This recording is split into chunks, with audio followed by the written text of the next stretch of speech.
Yes. So the question here is, what is the difference between a petrol engine and a diesel engine with respect to two-stroke? Okay, I will explain. Basically, as the name indicates, here the petrol is the fuel and here the diesel is the fuel.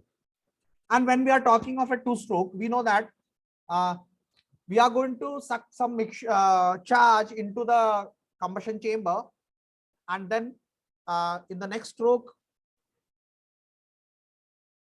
we are going to compress it and burn it. And so what is happening when the piston is moving down and what is happening when the piston is moving up? We have discussed all these things. Now, the basic difference between these two is that in case of petrol engines, we prefer to introduce the mixture into the engine. So we prepare the mixture outside the engine and we introduce it into the engine in case of petrol engines. बरोबर? आता तुमचं म्हणणं असेल की मग असं का? तर the petrol fuel is having high volatility, and due to its high volatilities, it is easy to convert into vapor, and therefore we prefer to prepare the mixture outside the engine. So we allow it to become volatile, that is convert into vapor. We prepare the mixture, and after preparing the mixture, we supply this particular mixture into the engine for burning in case of petrol engine. But your diesel fuel is not volatile. It is not volatile. Compared to petrol engine, the volatility of the diesel engine is very less.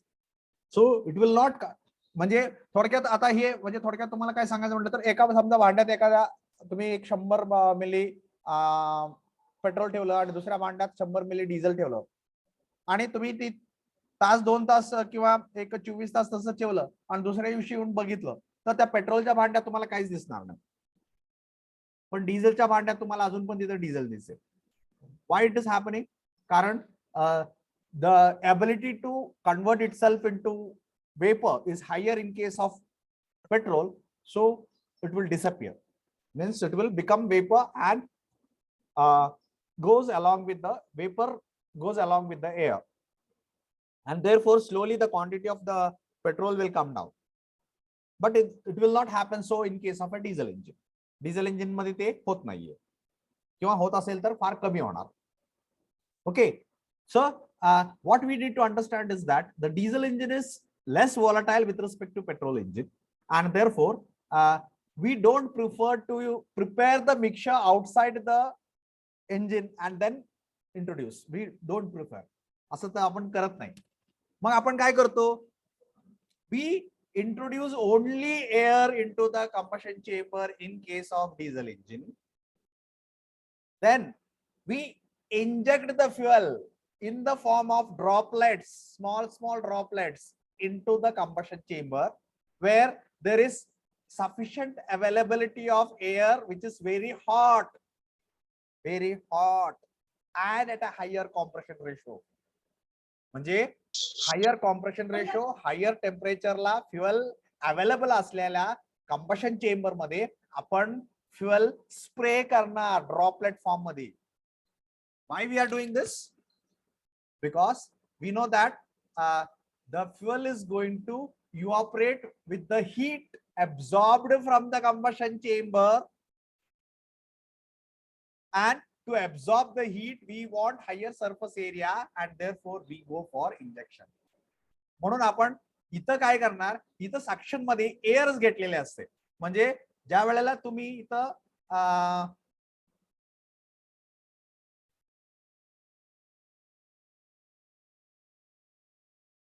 ज्या वेळेला तुम्ही compare करता इंजिनचे, दोन्ही इंजिनचे working of two stroke engine, आपण इथं या इथं तुम्हाला इथनं जी येणार आहे ती फक्त एअर असणार आहे कशामध्ये, डिझेल इंजिन असेल तर, आणि इथून आतमध्ये येणार आहे ती एअर फ्युएल मिक्सचर असणार आहे कधी पेट्रोल इंजिन असेल तर.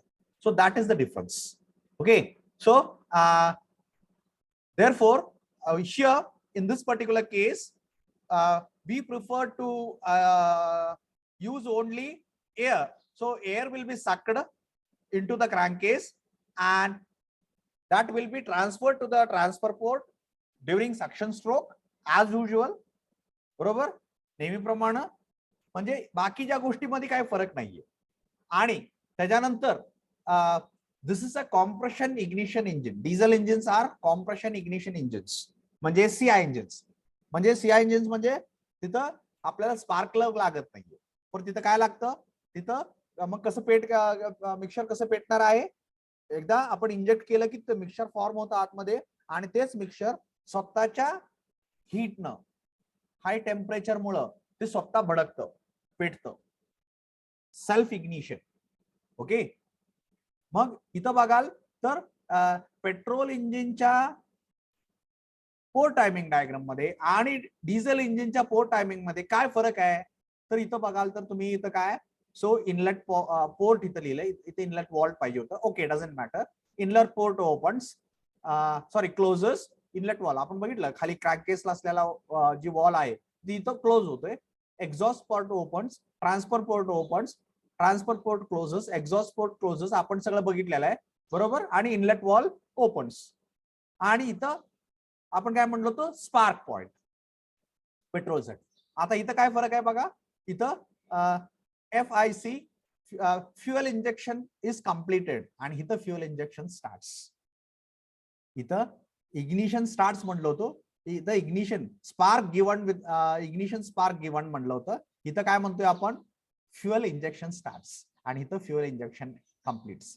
म्हणजे इथं आपण काय करणार, पिस्टन ज्या वेळेला टॉप डेड सेंटरच्या जवळ पोहोचेल त्यावेळेला आपलं इंजेक्शन चालू करणार, कारण इंजेक्शन काही एका क्षणात होत नाही.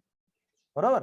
तेवढा amount of sufficient amount of आपल्याला डिझेल आतमध्ये सोडायचं आहे. मग आपण काय करणार, इंजेक्शन स्टार्ट्स आणि it will take some amount of time. So you can see over here around 25 degrees time is required for completing the injection. मग ह्याच्यात आणि ह्याच्यात काय फरक आहे, तर इथं स्पार्क पॉइंट आहे, instead here fuel injection starts and fuel injection ends. बरोबर. आणि ऍज युजुअल इथून एक्सपान्शन इथपर्यंत, इथून एक्सपान्शन इथपर्यंत, इथून पुढं सक्शन अँड एक्झॉस्ट कॉन्झिक्युटिव्हली चालू आहे, आपल्याला काल डिस्कस केलं.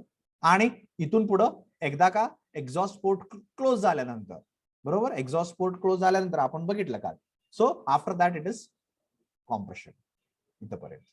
आणि पिस्टन TDCच्या अगोदर, थोडंसं अगोदर, म्हणजे around 10 degree before that we are starting the fuel injection and the fuel injection is continued till 10 to 15 degrees after top dead center. बरोबर. So this is the difference between the port timing diagram for a petrol engine and a diesel engine. Okay, हे झालं तुमचं port timing diagram बद्दल. So I hope everybody understood the difference between the port timing diagram for a petrol engine and a diesel engine. Any doubt? कोणाला काही doubt आहे का port timing बद्दल? Yes, anybody having any doubt with respect to port timing diagram? आता coming back to wall timing diagram. Coming back to wall timing diagram. आपल्याला त्यांनी काय म्हणालं की we want to understand what is the difference between the wall timing diagram for a high speed engine and a low speed engine. High speed engine and a low speed engine. बरोबर. High speed engine and a low speed engine. Here. Wall timing diagram for a high speed and low speed engine. तर मला सांगा, समजा एखाद्या इंजिनचं speed 100 RPM असेल, 100 RPM असेल, तर याचा अर्थ काय, क्रँकशाफ्ट आहे ते 100 वेळा एका मिनिटात फिरत आहे. बरोबर. असं गृहीत धरूया, आपल्या कन्व्हिनियन्स साठी 60 धरूया, 60 RPM आहे, म्हणजे एका सेकंडला एक वेळा फिरतंय. बरोबर. आता एका सेकंडला एक वेळा फिरतंय आणि आपलं हे काय 4 स्ट्रोक इंजिन आहे, म्हणजे आपल्याला एक सायकल कंप्लीट करायला 2 सेकंड मिळाले. बरोबर. 2 सेकंड मध्ये आपली एक सायकल कंप्लीट होते. म्हणजे इथून इथपर्यंत आलं, इथपर्यंत आलं एक रोटेशन, दुसरं इथून इथपर्यंत परत माघारी आलं 2 रोटेशन. 2 रोटेशन्स झाले की आपली एक सायकल कंप्लीट होते. म्हणजे एका सायकलसाठी आपल्याला काय मिळाले, किती वेळ मिळाला, तर 2 सेकंड मिळाले. आपलं स्पीड किती आहे, 60 RPM आहे. बरोबर. आता ह्या 2 सेकंड मधलं सक्शनसाठी आपण असं गृहीत धरूया की ही 90 डिग्री आहे अप्रॉक्सिमेटली. 125 डिग्री वगैरे आहे, आपण काल डिस्कस केलं, पण असं वगैरे सोप्यासाठी आपल्याला 90 डिग्री आहे, म्हणजे आपल्याला कन्व्हिनियन्स होते. तर ह्याचा अर्थ काय झाला, आपल्याला सक्शनसाठी किती टाइम मिळालं, अर्धा सेकंड. बरोबर. मग कॉम्प्रेशन 90 डिग्री असं गृहीत धरलं तर कॉम्प्रेशनसाठी किती टाइम मिळालं, अर्धा सेकंड. परत एक्सपान्शनसाठी 90 डिग्री असं गृहीत धरलं तर किती टाइम मिळालं, अर्धा सेकंड. आणि एक्झॉस्ट साठी किती टाइम मिळालं, अर्धा second. Correct. Okay. Now, if this is the case, then looking at a wall timing diagram, what is a wall timing diagram? A wall timing diagram is a graphical representation of exact moments in the sequence of operation at which walls are opened and closed, as well as firing of the fuel or injection of the fuel is taking place, and it is in generally expressed in terms of angular position of the crankshaft. हे आपण बघितलं. आणि हे असं असतं 4 stroke petrol engine, sorry 2 stroke petrol engine साठी. Okay, हे आपण बघितलं. आणि when it comes to 4 stroke engine हे असं काहीतरी आहे. बरोबर. हे थोडस असं ड्रॉ केलंय. That is it the difference. बाकी काही डिफरन्स नाहीये. Now effects of valve timing diagram. Intake valve opening early. जर आपण अर्ली करतोय, ऍक्च्युअली मध्ये अर्ली करतोय म्हणलो, बरोबर, तर लवकर इनटेक वॉल ओपन केल्यामुळे काय होणार आहे, तर dilution of the intake with exhaust. जास्त जर लवकर केलं तर काय होणार आहे, dilute of intake with the exhaust. कारण ओव्हरलॅप पिरियड वाढणार आहे. कारण आपण वॉल लवकर ओपन केलं. बरोबर. इथं आपण ओव्हरलॅप पिरियड बद्दल आपण डिस्कस केलं. बरोबर. इथं ही ओव्हरलॅप पिरियड आहे. कुठे, ही 20 डिग्री आणि ही 10 डिग्री. बरोबर. म्हणजे टीडीसीच्या अगोदर 20 डिग्री इनलेट वॉल ओपन केलं आणि एक्झॉस्ट वॉल कधी क्लोज केलं, 10 degree. So this 30 degree is your wall overlap. आणि त्या ओव्हरलॅप बद्दल आपण आता डिस्कस करतोय. आणि आपण म्हणतोय की what happens, dilution of the intake charge mixture with exhaust. कारण एक्झॉस्ट अजून पूर्णपणे केलेलंच नाही, आतमध्ये राहिलंय शिल्लक. बरोबर. त्यामुळं आतमध्ये असलेलं चार्ज मिक्स होतंय कशाबरोबर, एक्झॉस्ट बरोबर. आणि थोडस मिक्सचर बाहेर पण जातं. ओके. इनटेक वॉल ओपनिंग जर अर्ली असेल तर dilution happens. Intake valve closing late असेल तर रिड्युसेस सिलेंडर प्रेशर. का, कारण आपल्याला सक्शनसाठी कमी वेळ मिळालाय. बरोबर. का, आपण लवकर ओपन केलं नाही, त्याला उशीर ओपन केलं, मग सक्शनचा टाइम कमी होणार आहे. मग सक्शनचा टाइम कमी होणार आहे म्हणजे काय, व्हॉल्युमेट्रिक एफिशियन्सी कमी होणार आहे. व्हॉल्युमेट्रिक एफिशियन्सी कमी होणार आहे म्हणजे काय, तर मिक्सचर कमी होणार आहे. आणि मिक्सचर कमी होणार आहे म्हणजे काय, बर्न केल्यानंतर जी काय प्रेशर तयार होणार आहे तो कमी होणार आहे. So reduces the cylinder pressure. बरोबर. Early, if it is opened early, intake wall is opened early, then sorry, intake wall closing early increases cylinder pressure. Sorry, we are talking of intake wall closing. Okay, intake wall closing late केलं तर काय होणार आहे, तर आपल्याला बघा हा point जो आहे इनटेक वॉल क्लोजिंगचा, हा पॉइंट इनटेक वॉल क्लोजिंग, हे जर लवकर केलं तर आपल्याला काय होणार आहे, ही टायमिंग कमी झालं, त्यामुळे प्रेशर कमी मिळणार असं आपण म्हणालो. Okay.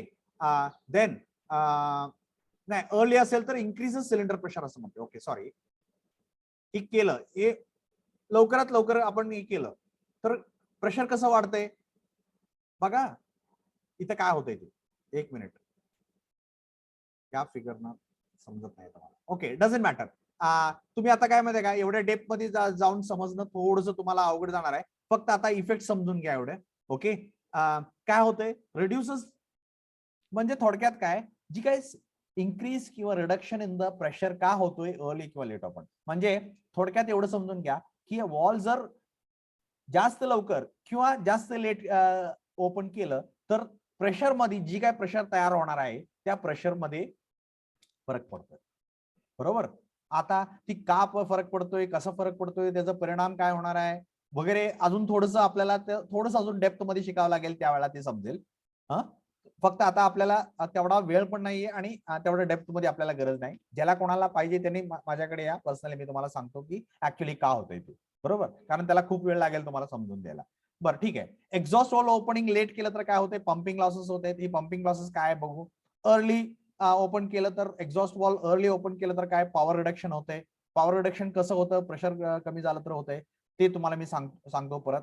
Exhaust valve closing late केलं तर रिड्युसेस व्हॅक्यूम, हे कसं होतंय आपण बघू. So these were the effects. Wall overlap बद्दल आपण थोडंसं डिस्कस केलं. रॅम इफेक्ट काय थोडंसं आपण बघूया आणि ब्लो डाऊन काय बघूया आणि आपण पुढे जाऊया. तर रॅम इफेक्ट म्हणजे काय की रॅमिंग म्हणजे कुचणे. आपण एखादी गोष्ट कुचतो बघा, म्हणजे आपण पिठाच्या चक्कीत गेल्यानंतर सुरुवातीला त्या डबा भरला की तो गिरणीवाला काय करतो, ते डबा घेतो आणि असं 2-3 असं करतो, मग ते खाली बसतं. आपण त्याला कुचलं आणि मग आपल्याला वरती जागा केल्यानंतर वरती अजून पीठ बसतं. So that is ramming. तसं काय होतंय, ज्या वेळेला मिक्सर आतमध्ये येतंय, सुरुवातीला थोडंसं मिक्सर आलं आणि मागून येतं जी मिक्सर, ती पहिल्या मिक्सरला दाबतंय आणि त्यामुळे काय होतं की व्हॉल्यूमेट्रिक एफिशियन्सी वाढते. So that is called as a ramming effect. Okay. Exhaust will remain open, तर ती रॅम इफेक्ट आहे. डिटेलमध्ये आपण नका जाऊ. Okay. We will explain this in later in one of the different points. Okay, so these were the effects. Ata coming back to here, what we are actually discussing, we are discussing about high speed engine and low speed engine wall timing diagram. म्हणजे आता सांगायचं काय इथं की आपल्याला जी काही वेळ मिळणार आहे त्या वेळेत अवेलेबल वेळेत ती ऑपरेशन होणं गरजेचं आहे. मग आपल्याला जर स्पीड इंजिनचं वाढवलं तर या प्रत्येक ऑपरेशनसाठी मिळणारा वेळ आहे तो कमी होत जाणार. म्हणजे आता 60 आरपीएमच्या ऐवजी 120 आरपीएम घेतलं तर अर्धा सेकंड जी मिळणार होता या सक्शनसाठी, ती आता पाव सेकंड मिळतोय, बरोबर. म्हणजे यातल्या प्रत्येक ऑपरेशनसाठी आता वेळ निम्मा मिळायला चालू झाला, कारण आपण स्पीड डबल केलं, 60च्या ऐवजी 120 केलं. मग काय झालं, आता सक्शनसाठी पाव सेकंड, कॉम्प्रेशनसाठी पाव सेकंड, एक्सपान्शनसाठी पाव सेकंड 1/4 आणि एक्झॉस्टसाठी 1/4 सेकंड. अजून 180 केलं तर 1/3 वेळ, 1/3 सेकंड. म्हणजेच काय, as the speed of the engine goes on increasing, the time available for completing the operation becomes lesser and lesser. That means the operation has to be completed in lesser amount of time if the speed of the engine increases. आता मग मला सांगा, एवढं समजलं तर आपल्याला समजा हा ही वॉल ओपनिंग आहे, ही वॉल ओपनिंग आहे, जर या समजा आता या इंजिनचं स्पीड आहे 60 आरपीएम आणि ही जर मी 120 केलं तर ही वॉल ओपनिंग आहे ती लवकर करायला पाहिजे का उशीर करायला पाहिजे? Can somebody throw some light on this? Guess करू शकता? आपल्याला वॉल ओपनिंग आहे ती लवकर करायला पाहिजे का उशिरा करायला पाहिजे? स्पीड ऑफ द इंजिन आता 60चं आहे, ते आपल्याला 120 केलं. एनीबडी? Can anybody contribute?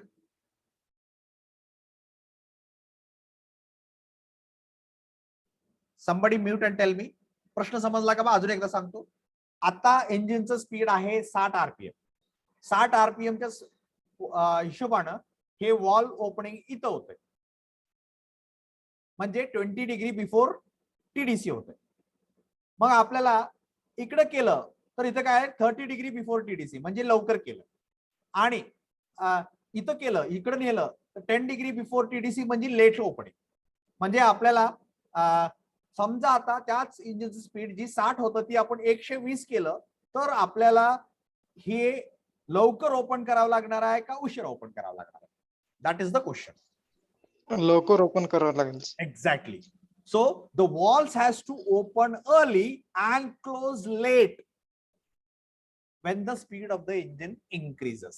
म्हणजेच काय, ही 20 डिग्री आहे ती 30 डिग्री होणार, ही 35 डिग्री आहे ती 45 डिग्री समथिंग होणार, बरोबर. तसंच ही 35 डिग्री आहे wall opening, exhaust valve opening, ते 45-50 डिग्री होणार. आणि ही 10 डिग्री आहे ती 15 डिग्री 20 डिग्री होणार. Correct. So what is basically happening is, as the speed of the engine increases, the valve opening timing has to be made early and valve closing timing closing timing has to be delayed, that is increased. So the angle here, low speed engine ला ही angle लहान असणार आहे आणि high speed engine ला हीच angle, ही angle, हे angle आणि हे angle ही मोठ्या value असणार आहे. Okay, so that is the only difference between what is going to happen between the valve timing diagram of a high speed engine and a low speed engine. बरोबर.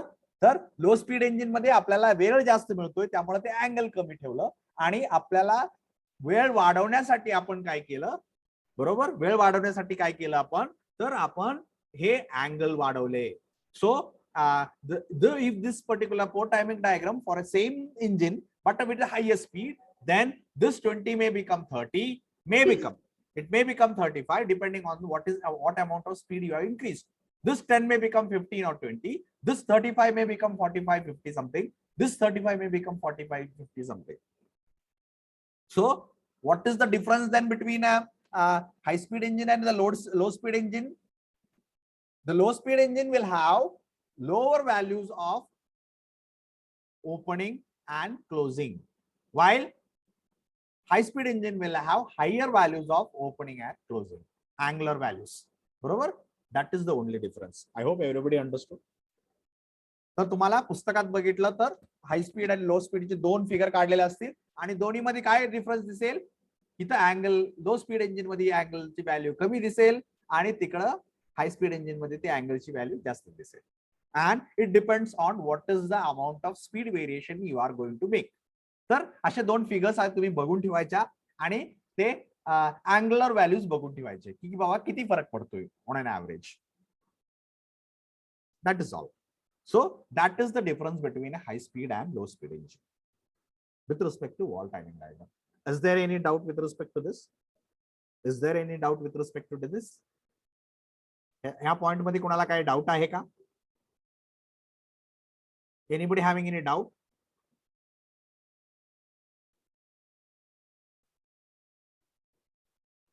आहे का कोणाला काही डाऊट? ओके, सगळ्यांनी chat box मध्ये attendance mark करा. Okay, so that was the point and I think we have covered all the points: introduction, classification of IC engine, auto cycle, diesel cycle, valve timing diagram, high speed and low speed engine, port timing diagram for two-stroke and two-stroke, port timing diagram for two-stroke SI engines. Okay, तरी सुद्धा आपण SI engine, CI engine, port timing बघितलं, high speed, low speed चं valve timing बघितलं आणि अजून एक point मला वाटतंय मी तुम्हाला सांगावं असे वाटतंय. Let me check out if I have bought that particular PPT. If it is there. Yes, anybody having any problem? Okay. तर थोडंसं मी तुम्हाला इथं दाखवू इच्छितो. Yeah.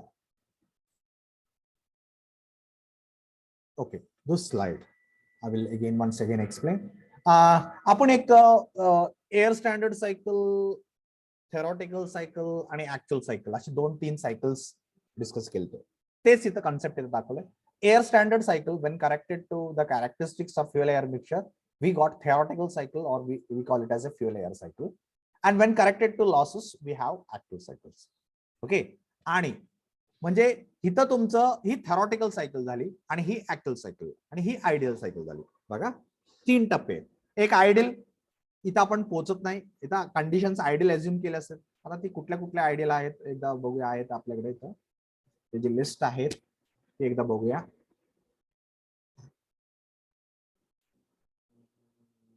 ओके, त्या आयडियल कंडिशन्स काय काय आहेत. Working fluid is assumed to be perfect gas. No change in the mass of working fluid. No heat losses from the surrounding. All the processes are internally reversible. Heat is assumed to be supplied from the constant temperature source and not from chemical reactions. Heat rejection is used to restore the fluid to initial state. Working medium is having constant specific heat. तर असे जी काय आपण अझम्पशन्स केलेले आहेत त्याच्यामुळे काय होतंय की जी तुमची जी एअर स्टँडर्ड सायकल आहे ती खूप आयडियल होते आणि ती प्रॅक्टिकल मध्ये आपल्याला अटेन करता येत नाही. बरोबर. म्हणून आपण काय केलं, we corrected for fuel air mixture and we got a theoretical cycle. बरोबर. आणि मग ह्या थेरॉटिकल सायकल मध्ये आपण काय म्हणालो की आपल्याला ऑटो सायकल आहे, डिझेल सायकल आहे वगैरे वगैरे. परंतु ही जी थेरॉटिकल सायकल आहे ती ऍक्च्युअल ऍप्लिकेशन मध्ये टाकल्यानंतर काय अडचणी येतात आणि त्याच्यामुळे काय लॉसेस होतात. उदाहरणार्थ आपण पिस्टन आणि सिलेंडरच्या मधला लॉस तो इथं धरत नाहीये, परंतु ऍक्च्युअली पिस्टन आणि सिलेंडर मध्ये गॅस फ्रिक्शन होणार आहे आणि त्याच्यामध्ये काय लॉसेस होणार आहेत. बरोबर. परत वेगळ्या वेगळ्या इंजिनला वेगळ्या वेगळ्या ऍक्सेसरीज चालवायचे आहेत. फॉर एक्झाम्पल इग्निशन सिस्टम चालवायचे आहे, वॉल ओपनिंग मेकॅनिझम चालवायचं आहे. बरोबर. तर त्यासाठी सगळं एनर्जी लागणार आहे. So all this will be considered as a losses, and therefore there is a difference between the theoretical cycle and actual cycle, and therefore we have some losses over here. So what are these losses we will be discussing over here, and then we will be moving ahead.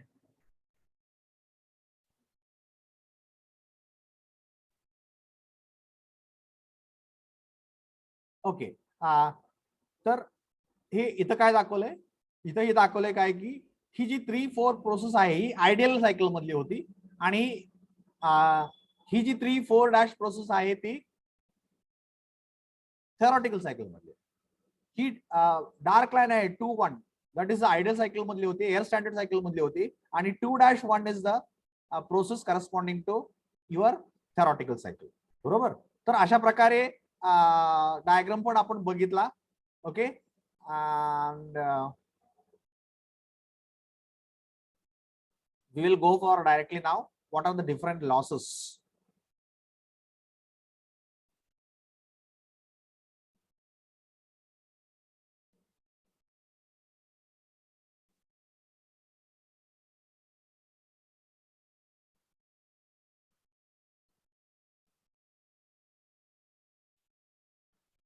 We don't want to compare the.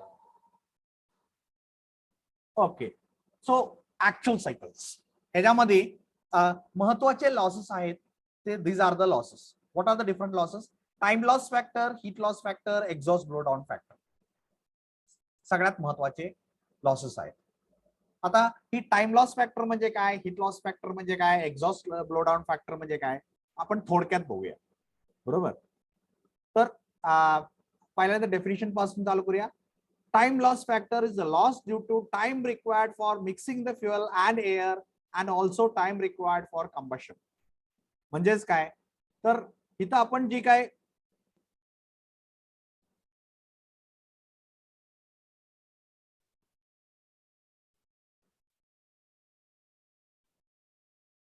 ही जी आहे इथं बघा तुम्ही, ही line अशी आली आणि आपण इथं म्हणालो की या पॉइंटला आपण इग्नाइट करतोय, मिक्सचर इग्नाइट करतोय आणि अचानक ती बर्न होते.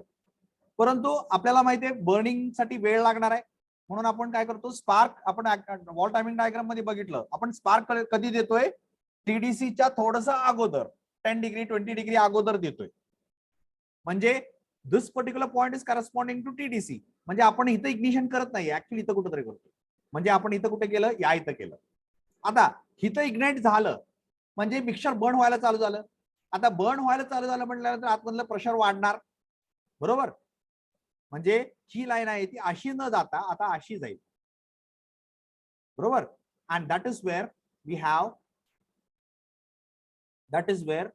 Have this particular line going instead of this here. इथं आपण समजा स्पार्क इथं दिला असं गृहीत धरलं तर हे लाईन अशी न जाता आता अशी जाणार आहे, कारण आपल्याला प्रेशर वाढायला चालू होणार आहे.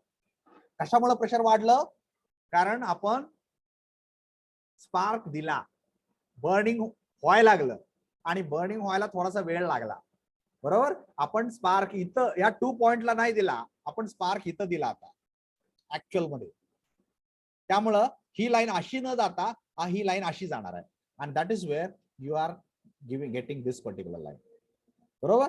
आणि मग कुठेतरी इथे एका पॉइंटला आपल्याला माहितीये पिस्टन वरती गेलं, एक ठराविक मिली सेकंड तिथे टाइम थांबला आणि परत माघारी फिरतंय. म्हणजे स्टेशनरी पिस्टन स्टेशनरी असताना ही प्रोसेस होते असं काही ऍक्च्युअल मध्ये नसल्यामुळं आपल्याला इथं कुठे एक कॉर्नर असा मिळतच नाहीये. दिस बिकम्स अ स्मूथ कर्व. आणि ती टॉप डेड रिजनला पोहोचल्यानंतर परत माघारी फिरायला चालू झाली. माघारी फिरायला चालू झाली की प्रेशर परत कमी कमी होते येणार.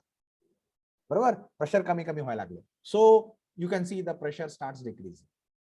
Pressure starts decreasing. बरोबर. त्यामुळं ही जी आहे ही असं जी मिळणार होतं तुम्हाला त्याच्याऐवजी इथं तुम्हाला एवढा लॉस मिळाला. Okay. So that is your time loss factor. So loss due to time required for mixing the fuel air, बरोबर, for combustion. That is what you have shown over here now. इथं आपल्याला आता ती discuss केलं.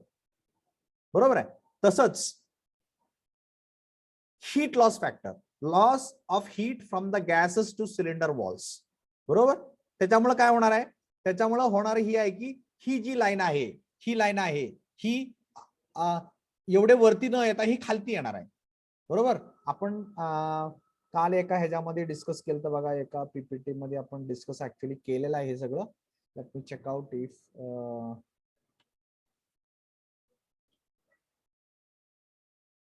एका PPT मध्ये केलं तर मला वाटतं पीपीटी ऍक्च्युअल आणि ह्याच्यामध्ये फरक आपण काय होतोय ते डिस्कस केलं. Okay, doesn't matter. तर आपल्याला इथं काय, ही जी आहे ही लाईन आहे ती अशी मिळणं अपेक्षित होतं, तर ही तशी न मिळता थोडीशी खाली येते. म्हणजे इथं आपल्याला काय होते, कसला लॉस होते, हीट लॉस फॅक्टर. बरोबर. लॉस ऑफ हीट म्हणजे ऍक्च्युअली आपण असं गृहीत धरतोय की थेरॉटिकली प्रॅक्टिकली काय होतं की आपण असं म्हणलं होतं की अडायबेटिक कंडिशन मध्ये आपल्याला रिॲक्शन्स होत आहेत, पण अडायबेटिक मध्ये होत नाहीत. वॉलला हीट जाते कारण wall is made of metal and metal is having is a considered to be a good conductor and therefore heat will be lost to the cylinder wall. आणि त्यामुळं जी लाईन ही जी लाईन अशी येणार आहे, ही लाईन अशी न येता ती कशी होणार, ही लाईन थोडीशी खाली येणार. ही लाईन कशी होणार, थोडीशी खाली येणार. म्हणजे ही लाईन हे असं जाऊन हे अशी यायला चालू, म्हणजे ही अशी आली. ओके. म्हणजे इथं आपल्याला एक ठराविक लॉस झाला. So this particular loss. Okay. So this is your next loss, that is your heat loss factor. आणि exhaust blow down factor. Exhaust blow down factor म्हणजे काय, तर इथं आपण काय कन्सिडर करतोय की इथं ही जी पॉइंट आहे इथं काय होणार आहे, एक्झॉस्ट वॉल ओपन होणार आहे. बरोबर. तर एक्झॉस्ट वॉल आपण असं अज्युम करत होतो की exhaust valve opening at bottom dead centre, पण बॉटम डेड सेंटरला न होता आपण असं म्हणतोय की the exhaust valve is going to open before bottom dead centre. मग काय होणार आहे, ही लाईन अशी न जाता ही अशी जायला चालू होईल.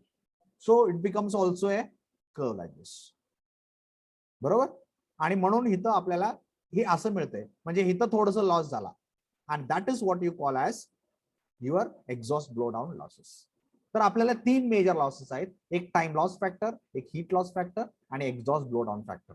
आणि ह्याच्यामुळं तुमचा जो कर्व आहे तो 1 2 3 4 1 असं न मिळता now it becomes a smooth curve like this.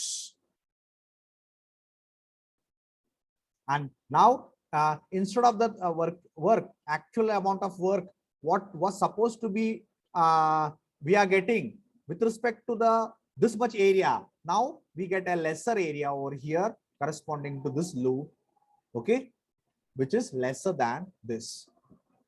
And this becomes the difference between theoretical PV diagram and actual PV diagram.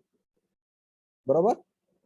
आणि ह्यातला कुठल्या लॉस आहेत, इथं आला तो टाइम लॉस फॅक्टर, इथं जी असा गेला त्याच्यामुळं टाइम लॉस फॅक्टर झाला. परत इथं आला तो हीट लॉस फॅक्टर आणि इथं आला तो एक्झॉस्ट ब्लो डाऊन फॅक्टर. बरोबर. काय इथं लॉस झालं, काय इथं लॉस झालं, इथं आणि काय इथं लॉस झालं. ओके. आणि त्याच्यामुळे हा स्मूथ कर्व झाला. तर ही जी मेन ती 3 फॅक्टर्स आहेत तो झाला. अजून एक आहे पंपिंग लॉसेस. आता मागच्या स्लाइड मध्ये मी तुम्हाला म्हणालो की नंतर सांगतो म्हणून. Pumping losses. तर पंपिंग लॉसेस मध्ये काय आहे ती इथं दाखवलंय बघा. So this is your pumping losses. तर ही काय आहे तर इथं आपण असं अज्युम केले की suction is happening at atmospheric conditions, atmospheric pressure. पण मला सांगा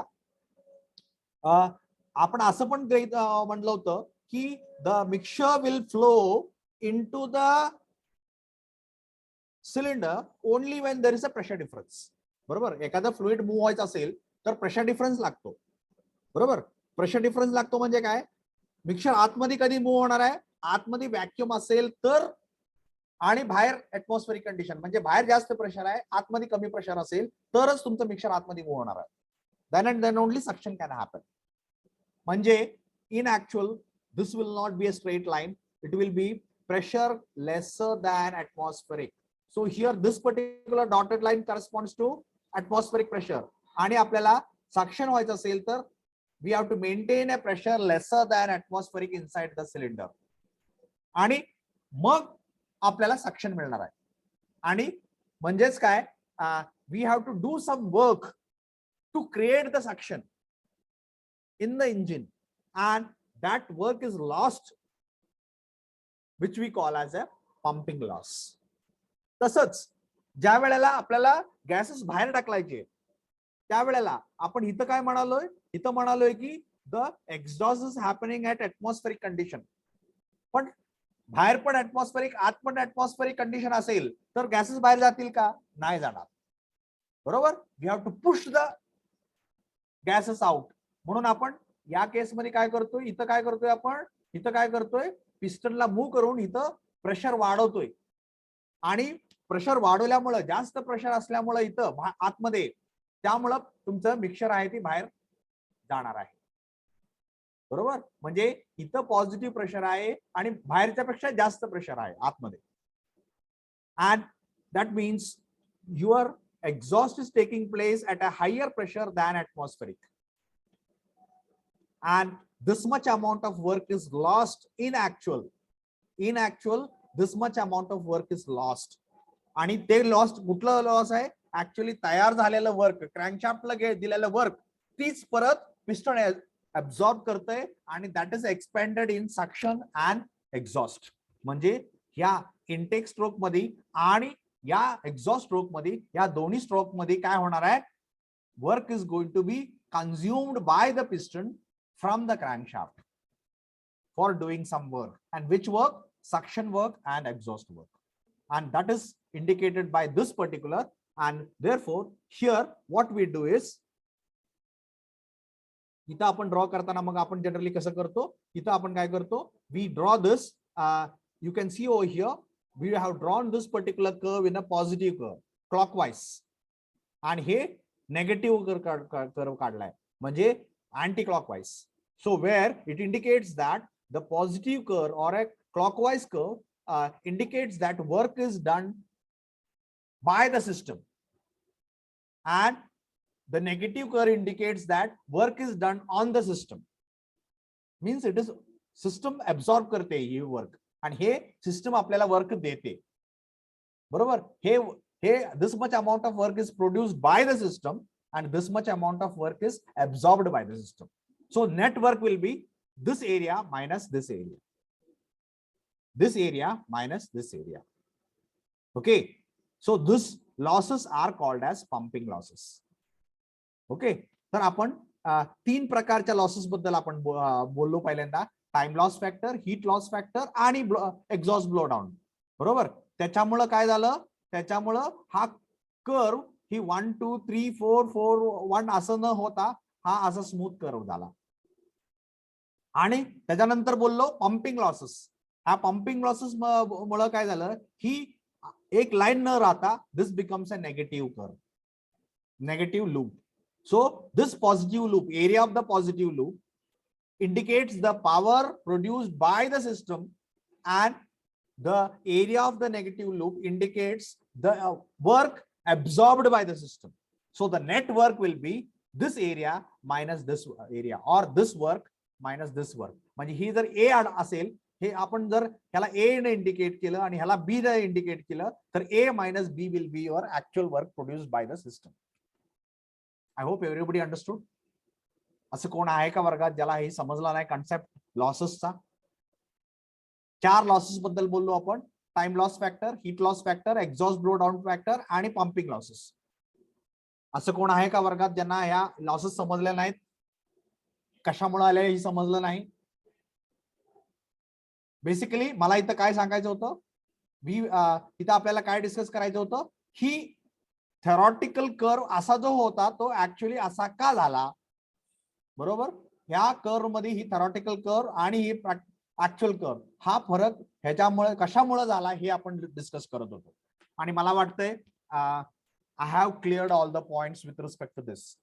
असं कोण आहे का ज्यांना हे लॉसेस समजले नाहीत?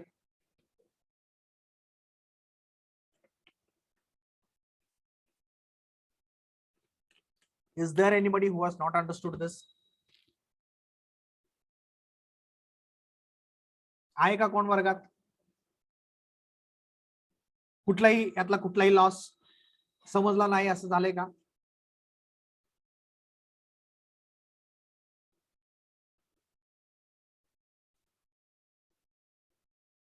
बर, ठीक आहे. इथं ऍक्च्युअली एवढ्या डेप्थ मध्ये तुम्हाला जायची गरज नाही, पण तरी सुद्धा थोडस मी सांगतो. इथं काय केलंय बघा, इथं ऑटो सायकलची एफिशियन्सी काढली. आता हे डिस्कस करण्यामागचा हेतू तुम्हाला हे डिस्कस झाल्यानंतर तुमच्या लक्षात येईल. Thermal efficiency is W upon म्हणजे आउटपुट अपॉन इनपुट. एफिशियन्सी काय असतं? Output upon input. आउटपुट काय? डब्ल्यू. म्हणजे आपण ज्या वेळेला इंजिन बद्दल बोलतो त्यावेळेला 1 minute.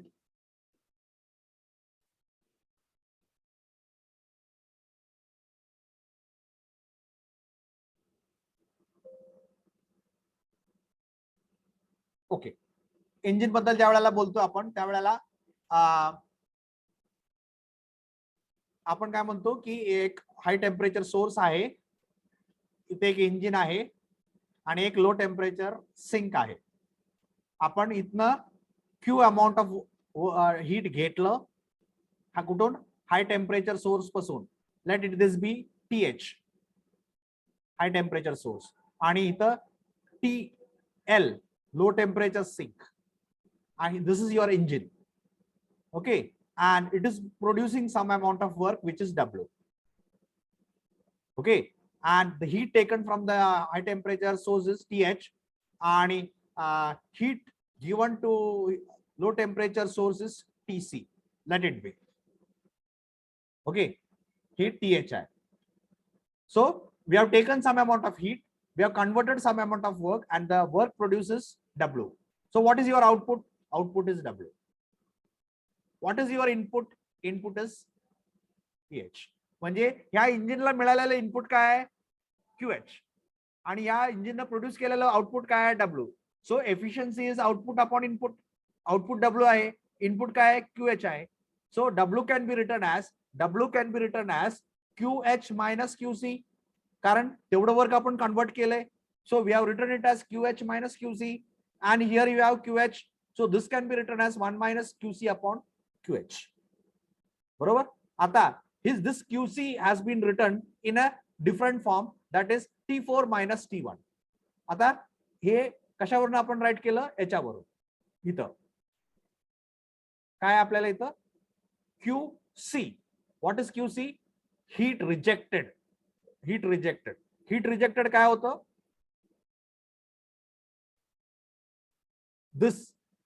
This was the curve corresponding to heat rejection. Okay, so 1 and 4. Okay, so that you remember here 1 and 4. So you can see over here T4 minus T1 is your QC. Similarly, this is QH. QH is this.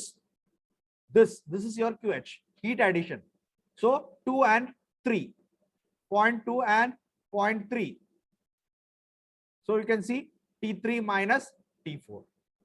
Okay, so this 1 minus QC upon QH will be written as 1 minus T4 minus T1 divided by T3 minus T2. म्हणजे QC च्या ऐवजी आपण T4 minus T1 लिहिलं आणि QH च्या ऐवजी T3 minus T2 लिहिलं.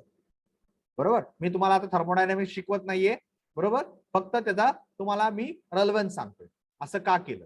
तर इथं तसं का केलं याचं एक्सप्लेनेशन इथं आहे. Okay, you can see over here Q added that is QH is equal to MCV delta T. हा फॉर्म्युला आहे. Delta T is T3 minus T2, T3 minus T2, बरोबर. आणि we are assuming that we are taking unit mass, so M becomes 1.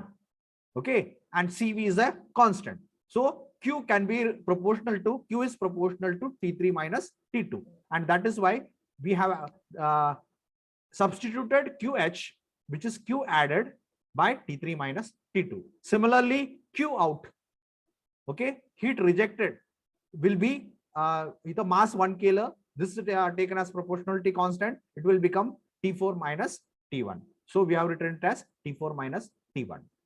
Okay, and we have further substituted over T4 minus T1 by V2 upon V1, okay, raised to K minus 1, considering the thermodynamic relation between the temperature and volume.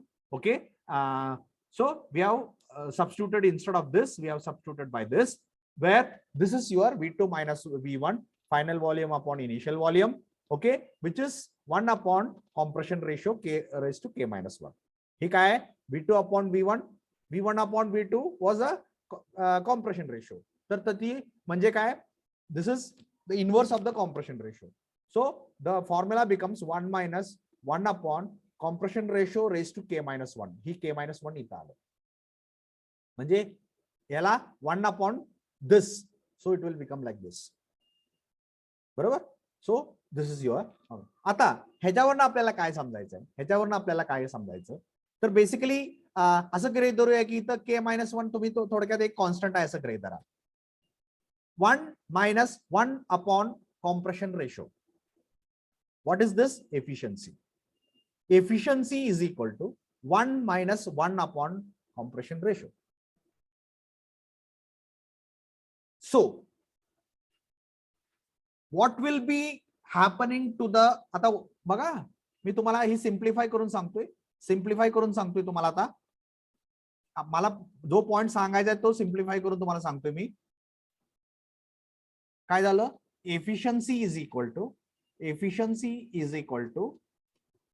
1 minus 1 upon, आपण आता compression रेशोचं नुसतं R लिहूया, त्या compression रेशोच्या ऐवजी नुसतं R लिहूया म्हणजे सोपं होतं. 1 मायनस आर.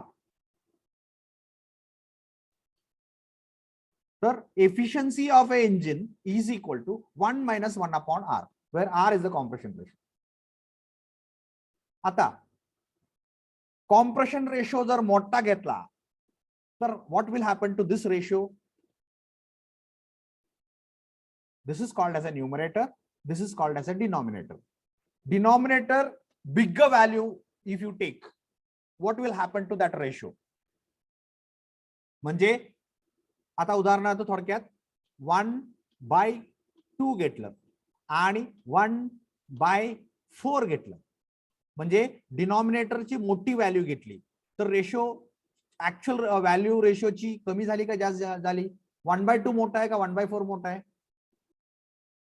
1/2 मोठा आहे, 1/4 लहान आहे. म्हणजे the ratio becomes smaller if you the value of the denominator goes on increasing. Value of the denominator goes on increasing. म्हणजे when the compression ratio is increasing, this 1/R value will go on decreasing, which means 1 minus something, this is your something, something is become smaller when the compression ratio is higher. What will happen to efficiency? What will happen to efficiency when the compression ratio is higher?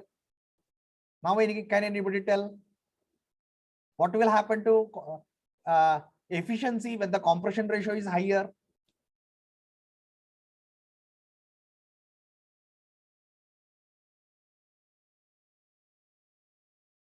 Yes, higher the value of R, higher the value of R म्हणजे हा ratio आहे तो त्याची value लहान झाली. 1/4 is smaller than 1/2, म्हणजे ही value लहान झाली. 1 मधनं ती लहान व्हॅल्यू आपण मायनस केल्यानंतर मोठा टर्म मिळणार आहे, काय ही 1/r ची व्हॅल्यू मोठी असल्यानंतर ही 1 मायनस समथिंग आहे त्याची व्हॅल्यू जास्त मिळणार आहे आपल्याला.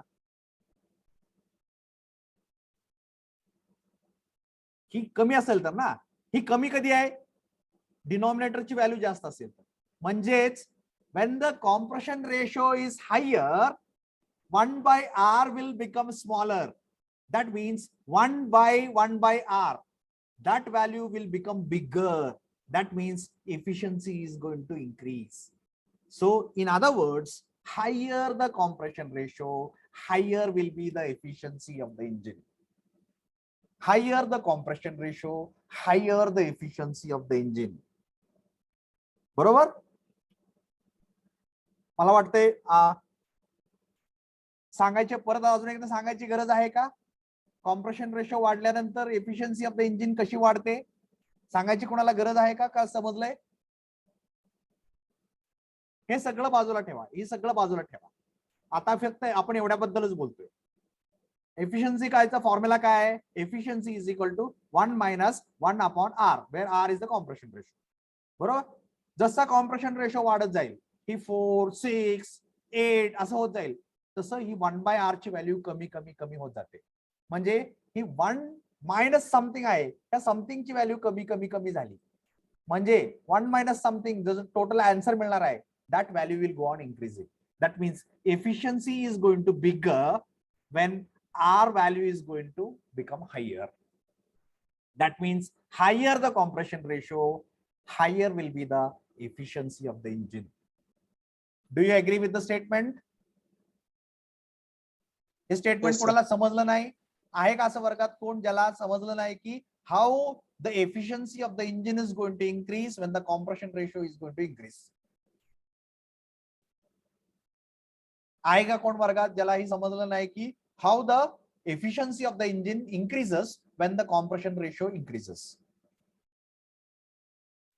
तर कुठल्याही इंजिन मध्ये that is the reason why the designer will always try to use that particular engine at a higher value of compression ratios.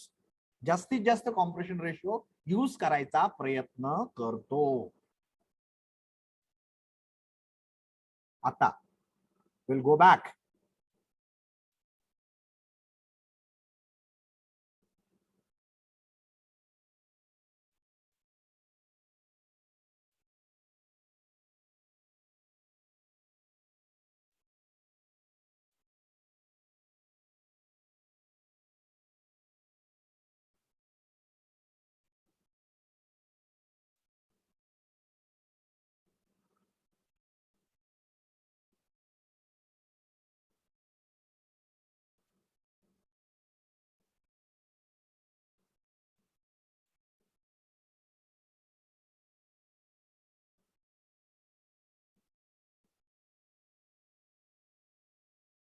हा, हे स्लाइड आपण एक्सप्लेन करताना आपण म्हणालो होतो की since the compression ratio used in a petrol engine is lesser, the efficiency of the engine is lesser, and here since the compression ratio is higher, the efficiency of diesel engine is higher. बरोबर का? बरोबर का? Yes. तर त्याचं कारण काय होतं? दिस was the reason. आता आपण जे काय एक्सप्लेन केलं ते. Okay, why? Because higher the compression ratio, higher will be the efficiency of the engine. का? higher compression ratio use केला की this ratio, value of the ratio will become smaller and smaller. That means 1 minus that particular ratio, that value will become bigger and bigger. That means the efficiency is going to increase when the compression ratio is increased. आणि म्हणून आपण इथं compare करताना असं म्हणालो होतो की the petrol engines are having lesser efficiency because the compression ratio used in the petrol engine is lesser, while the diesel engines are having higher efficiency because the compression ratio used in the diesel engines are higher. I think I have made the point. कुणाला काय doubt आहे का जी काय point discuss केलं त्याच्याबद्दल? अजून एक छोटासा कन्सेप्ट सांगून आपण मला वाटतं हा चॅप्टर संपवूया. भरपूर गोष्टी आपण कव्हर केल्या. फक्त आता एक पेट्रोल ऑटो सायकल आणि डिझेल सायकल हे ज्या वेळेला आपण बोलतो त्यावेळेला आता आपण बघितलं तर आता ही जर धरलं आपण, ही जर ऍक्च्युअल सायकल असं गृहीत धरलं तर ही सायकल आहे ही जर पेट्रोलची कंपेअर करायचं असेल तर ही असं असणार आहे, बरोबर, ही असं असणार आहे. आणि डिझेलची कंपेअर करायचं असेल तर हे असं असणार आहे. मग मला सांगा whether it is nearer to की साम्य ऍक्च्युअल सायकलचं साम्य पेट्रोलशी जास्त आहे का डिझेलशी जास्त आहे?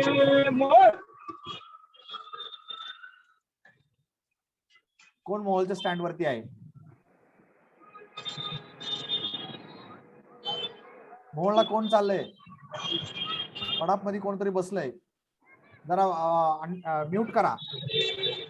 ओके, तर it is neither nearer to auto cycle nor actual cycle is neither nearer to auto cycle nor it is nearer to diesel cycle. बरोबर, ऍक्च्युअल सायकलचं साम्य पेट्रोल सारखं पण नाहीये आणि डिझेल सायकलचं पण नाहीये. आणि म्हणून आपल्याला काय करावं लागलं? What happens, why this is happening?